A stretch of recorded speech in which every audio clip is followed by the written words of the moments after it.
Hello guys, welcome back to micro online service आस्टा। दोस्तों, आप सभी का बहुत बहुत स्वागत है।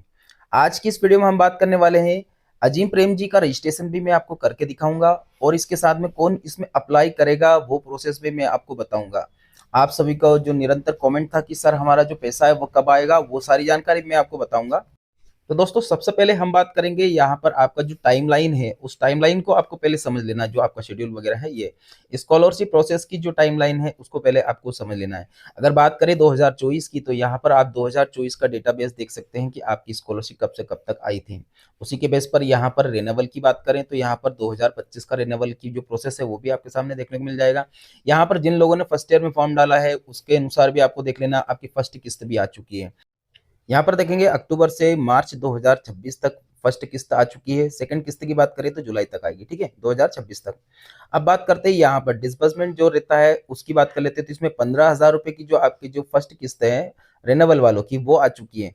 अब जो कंफ्यूजन है आप लोगों का जो फर्स्ट ईयर वालों को कि हमारा किस्त जो है वो क्यों नहीं आया है, फर्स्ट ईयर वाले ध्यान दीजिएगा। फर्स्ट ईयर वाले जितने भी एप्लीकेंट्स है, जिन लोगों ने फॉर्म अप्लाई किया था, उनका जो पेमेंट है वो यहाँ पर मार्च और अप्रैल के बीच में आएगा। मार्च से लेकर के तो अप्रैल 2026 के बीच में आपका पेमेंट आएगा, फर्स्ट किस्त जिन लोगों ने अप्लाई किया उनका, ठीक है। इसके बाद में यहाँ पर देखेंगे कि जो स्कॉलरशिप का रिन्यूअल जो कर चुके हैं, जिन लोगों ने अभी तक मान लो वापस से सेकंड राउंड का नहीं किया, तो वो भी यहाँ पर इनका समय भी दिया गया था। अब यहाँ पर देखेंगे अगस्त से लेकर अगस्त 2026 तक इसका रिन्यूअल का प्रोसेस भी रहता है। इनका जो रिन्यूअल की जो लास्ट वाली किस्त है वो दिसंबर 2026 में आएगी।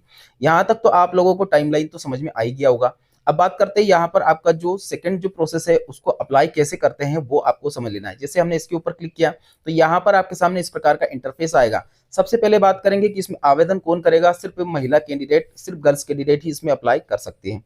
अब बात करते हैं यहाँ पर आपका 10वीं और 12वीं दोनों ही आपका गवर्नमेंट स्कूल से पास आउट होना चाहिए, तो ही आप यहाँ पर आवेदन करेंगे। यहाँ पर पात्रता में अगर आप नो करते हैं तो आपके सामने यहाँ पर ऐसा लिखा हुआ आता है कि आप इस फॉर्म को अप्लाई नहीं कर पाएंगे, अगर आप यहाँ पर नो करते हैं तो, ठीक है। तो ये दोनों आपका गवर्नमेंट से होना जरूरी है। बात करते हैं कौन कौन से स्टेट इसमें शामिल किया गया। अरुणाचल प्रदेश हुआ, इसके बाद बिहार, छत्तीसगढ़, झारखंड, इसके बाद में कर्नाटक, मध्य प्रदेश, मणिपुर, मेघालय, मिजोरम, मेघालय, मिजोरम, और इसके बाद में है नागालैंड। इसके बाद में आगे बढ़ते हैं, उड़ीसा है, पौंडीचेरी है, राजस्थान है, सिक्किम है, तेलंगाना है, त्रिपुरा है, उत्तर प्रदेश है और उत्तराखंड है। ये जितने भी स्टेट है ये लोग आवेदन कर पाएंगे, ये सारे, ठीक है। यहाँ पर इसे यस करेंगे पात्रता। अब इसके बाद में किसी भी मान्यता प्राप्त इंस्टीट्यूट से आप अगर पढ़ाई कर रहे हैं तो आप यहाँ पर आवेदन करेंगे। मान्यता प्राप्त इंस्टीट्यूट होनी चाहिए, कोई सी भी इंस्टीट्यूट हो आपकी मान्यता प्राप्त होनी चाहिए सरकार के द्वारा, ठीक है। अगर ऐसा है तो आपको यहाँ पर यस इसके ऊपर क्लिक कर देना है। चेक एबिलिटी करेंगे, आपके सामने इस प्रकार से चेक एबिलिटी आ जाएगी, मतलब आपकी पात्रता कंप्लीट है। अब बात करते हैं यहाँ पर रजिस्ट्रेशन करने के लिए। सबसे पहले आप अपने यहाँ पर मोबाइल नंबर को आपको एंटर करना रहेगा। यहाँ पर आप अपना मोबाइल नंबर एंटर करेंगे। इसके बाद में सेंड ओटीपी, जैसे आप यहाँ पर इसके ऊपर क्लिक करते हैं तो एक ओटीपी आपके मोबाइल पर आएगा। उस ओटीपी को आपको यहाँ पर सबमिट कर देना है। जो भी मोबाइल नंबर आपने डाला उसी पर ही ओटीपी आएगा। उसको यहाँ पर एंटर करने के बाद वेरीफाई कर लेना। वेरीफाई ओटीपी करेंगे तो आपका जो मोबाइल नंबर है वो वेरीफाई हो चुका है। अब बात करते हैं यहाँ पर कि जैसे आप इसके ऊपर ओके करेंगे तो यहाँ पर पूरा रजिस्ट्रेशन का इंटरफेस आपके सामने ओपन होगा।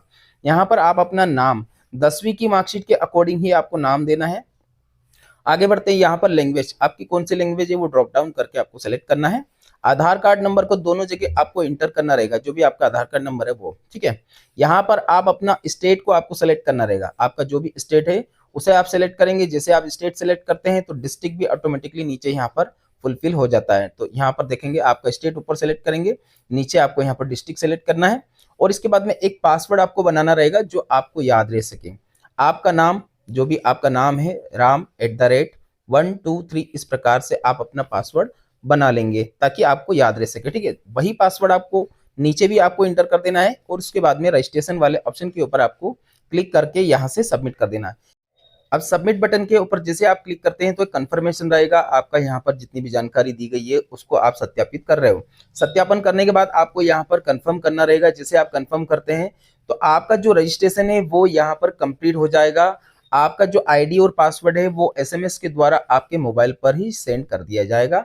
मतलब यहाँ पर देख सकते हैं जैसे आप ओके करते हैं तो ये सारी जानकारी आपको अपने मोबाइल पर मिल जाएगी, मतलब आईडी पासवर्ड।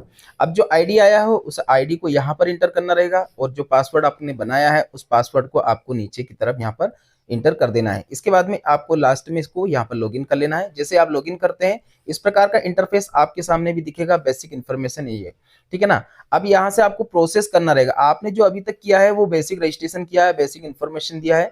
रजिस्ट्रेशन का जो मेन प्रोसेस है वो यहाँ से होगा। मेन प्रोसेस आपका नाम, जो भी जेंडर है, इसके बाद date of birth, mobile number पहले आप दे चुके हैं। यहाँ पर आप अपनी जीमेल आईडी को डालेंगे। यहाँ पर माता पिता जो भी आपका जो गार्जियन हैं उनका यहाँ पर आपको नाम देना है, तो आप अपने यहाँ पर पिता का नाम देंगे, ठीक है। अगर आपकी देखरेख अगर माता करते हैं या फिर कोई गार्जियंस कोई करते हैं तो उनका नाम लिखेंगे, नहीं तो आप यहाँ पर अपने पिता का नाम डालेंगे। यहाँ पर कम्युनिकेशन एड्रेस में आप अपना स्टेट सेलेक्ट करेंगे, यहाँ पर डिस्ट्रिक्ट सेलेक्ट करेंगे। यहाँ पर आप अपना जो भी एड्रेस है पूरा एड्रेस आपको फिल कर देना है। इसके बाद में यहाँ पर अपना पिन कोड आपको आधार कार्ड के अनुसार डालना है। आखिरी में आपको यहाँ पर सेव कर देना है। जैसे आप सेव करते हैं तो पूरा डेटा आपका सेव हो चुका है। अभी तक जो आपने किया है वो सिर्फ एक छोटा सा रजिस्ट्रेशन है। अब आपकी जो मेन प्रोसेस है वो यहाँ से स्टार्ट होगी। क्रिएट एंड न्यू एप्लीकेशन, इसके ऊपर आपको क्लिक करना है। यहाँ पर देखेंगे ये सारी स्टेप आपको फिल करना रहेगा। वन बाय वन मैं आपको पूरी जानकारी बताऊंगा सही। यहाँ पर आपका जो फोटोग्राफ और सिग्नेचर अपलोड करेंगे। अब बात करते हैं फोटोग्राफ की। इस प्रकार से यहाँ पर ये सिंबल दिया गया है, आप देख सकते हैं। यहाँ पर आपका जो हाइट कितना होना चाहिए, विड्थ कितना होना चाहिए, और इसकी साइज की बात करें तो जितने भी आप डॉक्यूमेंट दे रहे हैं ना सभी जेपीजी फॉर्मेट में करना है। साइज की बात करें तो 30 से लेकर के तो 500 केबी तक साइज सभी की रखना है आपको, सारे डॉक्यूमेंट की, ताकि आपके जो डॉक्यूमेंट है उसके कारण से आपको कभी रिजेक्शन ना आए, है ना। तो इस प्रकार से आपको रख लेना है। इसी प्रकार से आपका सिग्नेचर भी आपको कर लेना है। सिग्नेचर का भी यहाँ पर आप सिंबल देख सकते हैं आपके सामने। यहाँ पर ये भी मैं आपको बता देता हूँ, लास्ट टाइम काफी लोगों ने जो सिग्नेचर अपलोड किया है वो भी ब्लर हो गया है, इसके कारण से भी प्रॉब्लम आई है। इसे भी आपको 30 से लेकर के तो 500 केबी के बीच में ही आपको अपलोड कर देना है। और यहाँ पर देख सकते हैं ये बॉक्स के आसपास की जो लाइन दिख रही है, बॉक्स के अंदर अंदर आपका सिग्नेचर होना चाहिए।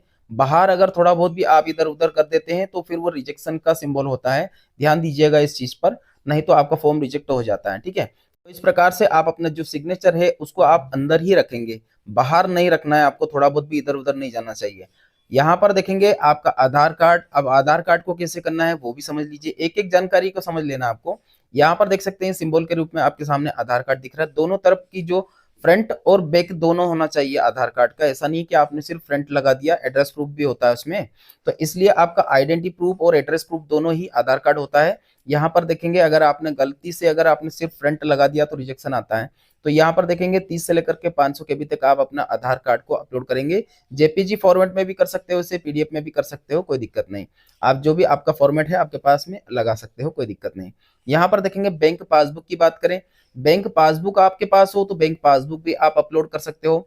अगर आपके पास बैंक का कोई स्टेटमेंट वगैरह हो तो स्टेटमेंट भी लगा सकते हो। सिंबल के रूप में देख सकते हो आपके पास अगर बैंक पासबुक हो तो उसे भी आप अपलोड करेंगे, लेकिन होना चाहिए क्लियर, मतलब थोड़ा एचडी क्वालिटी में आपको रखना है, ब्लरनेस नहीं होना चाहिए। इस प्रकार से करेंगे। जेपीजी, पीएनजी या फिर पीडीएफ में भी आप कर सकते हो। 30 से लेकर के 500 केबी तक का साइज इसमें भी आपको देना रहेगा। यहाँ पर आपका नाम लिखेंगे। इसके बाद में जो भी बैंक पासबुक में आपका नाम लिखा वो, यहाँ पर आपके फादर का नाम लिखेंगे, यहाँ पर आईएफएससी कोड लिखेंगे, यहाँ पर आपका जो बैंक का नाम लिखेंगे, यहाँ पर आपके ब्रांच का नाम लिखेंगे, सिटी कौन सी है वो लिखेंगे, और दोनों जगह नीचे आपको यहाँ पर आप अपना अकाउंट नंबर को टाइप कर देना है जो भी आपकी बैंक पासबुक में लिखा है वो, ठीक है। एक बार आपको अच्छे से वेरीफाई कर लेना है।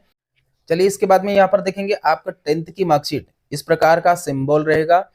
मैं आपको बता दूं पहले कि लास्ट टाइम क्या आप लोगों ने क्या गलती किया था जिसके कारण से आपको प्रॉब्लम आई है। मार्कशीट के साइड में है ना, यहाँ पर आप जैसे मोबाइल से फॉर्म नहीं भरना है आपको, मोबाइल से फॉर्म भरते हैं तो आप मार्कशीट ऐसे लगा देते हो, आसपास में कुछ जगह रहती है ब्लैक कलर की ऐसा कुछ, तो अगर ऐसा लगाएंगे तो फॉर्म आपका रिजेक्ट होगा। तो इस प्रकार की गलती नहीं करनी है आपको। 30 से लेकर के 500 केबी तक का साइज, जेपीजी, पीएनजी और पीडीएफ दो ये सारी फॉर्मेट में लगा सकते हो। बात करते हैं 12th के, तो वो भी आपको सेम सिंपल ही रहेगा, मतलब यहाँ पर जो सिंबल रहता है वो सेम ही रहेगा। इसी प्रकार से ही आपको 12th की मार्कशीट भी अपलोड करना है। 30 से लेकर के 500 के भी पीडीएफ में आप लगा सकते हो। अब सबसे जो इंपॉर्टेंट बात रहती है वो रहता है आपका एडमिशन का प्रूफ। एडमिशन के प्रूफ में आपको क्या लगाना है देख लीजिए। यहाँ पर आपके पास दो प्रूफ में से एक प्रूफ कोई सा भी लगा सकते हो, या तो आपके पास कॉलेज की स्लिप हो, एडमिशन की जो स्लिप रहती है जिसमें कॉलेज का नाम लिखा। नंबर 2 बोनाफाइड सर्टिफिकेट, एक सर्टिफिकेट होता है जारी होता है, आप गूगल से उठा सकते हो, उसमें कोई नाम वगैरह नहीं रहता है, गूगल से फॉर्मेट ले सकते हो और वह उसे आप भर करके ले जा सकते हो।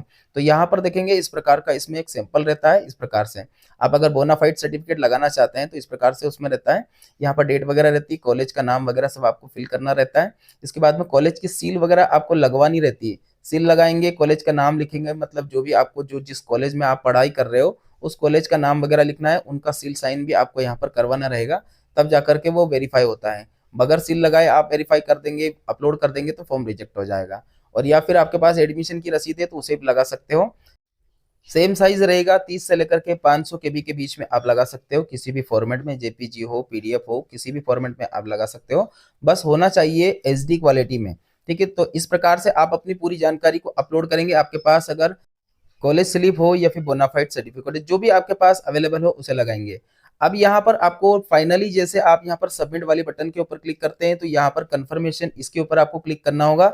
जब तक आप ये ऐसा नहीं करते हैं तब तक आप प्रोसेस नहीं कर पाएंगे। एग्री टू सबमिट इसके ऊपर क्लिक करना है। इस प्रकार से आपका फोटोग्राफ, सिग्नेचर, सारी जानकारी को आपको नेक्स्ट नेक्स्ट नेक्स्ट ऐसे आपको करने के बाद में ही आप यहाँ से फॉर्म को आगे बढ़ा सकते हैं। यहाँ पर देखेंगे इस प्रकार से आप यहाँ पर कंफर्मेशन करेंगे, नेक्स्ट करेंगे, नेक्स्ट करते हैं तो दूसरी जानकारी आ जाएगी, मतलब सिग्नेचर आ जाएगा। इसी प्रकार से सारे डॉक्यूमेंट्स को आपको कर लेना है। जैसे आप कंप्लीट सबमिट कर देते हैं आपको आपके सामने इस प्रकार का एक पीडीएफ आ जाता है, मतलब यहाँ पर आपकी जो स्लिप है वो आपके सामने आ जाती है। अब मैं आपको वो जानकारी बता देता हूँ। आप लोगों के निरंतर कमेंट आ रहे हैं कि सर हमें यहाँ पर थोड़ा सा ये तो बता दीजिए कि फॉर्म भरना किसको है, पहले वो समझ लीजिए कि भरना किसको है ये फॉर्म। तो इस प्रकार से आपकी जो प्रिंट आउट है ये तो आपने देख ही लिया है। अब इसके बाद में जो फॉर्म रहता है उसकी प्रोसेस आपको समझ लेना है कि फॉर्म आपको भरना किसको रहेगा। सबसे पहले बात करेंगे यहाँ पर आवेदन किसको भरना है और किसको नहीं भरना है। ये सेकंड जो प्रोसेस है ये किसको करना रहेगा, तो यहाँ पर देख लीजिएगा। जो फर्स्ट राउंड में जिन लोगों ने आवेदन कर दिया है, फर्स्ट राउंड में जिन लोगों ने आवेदन कर दिया उनको सेकेंड राउंड में आवेदन करने की जरूरत नहीं है बिल्कुल भी। अगर फर्स्ट राउंड में आपने आवेदन कर चुके हैं तो आपको फिर सेकेंड राउंड में आवेदन करने की जरूरत नहीं है। और अगर आपने फर्स्ट राउंड में यहाँ पर अगर आवेदन नहीं किया है तो फिर सेकेंड राउंड में आप आवेदन करेंगे। ठीक है, और अगर यहाँ पर देखेंगे अगर फर्स्ट राउंड में आपने आवेदन कर दिया तो सेकेंड में नहीं करेंगे। और अगर आपने फर्स्ट राउंड में आवेदन नहीं किया था, आप रह गए थे, तो सेकेंड राउंड में आप आवेदन कर सकते हैं, कोई प्रॉब्लम नहीं। बस आपकी जो क्राइटेरिया है उसमें आप शामिल होना चाहिए, जो भी इसमें टर्म्स एंड कंडीशन मांगी वो। तो आज के लिए इतना ही। वीडियो अच्छा लगे तो एक लाइक करके चैनल को सब्सक्राइब करें, वीडियो को लाइक करें। धन्यवाद।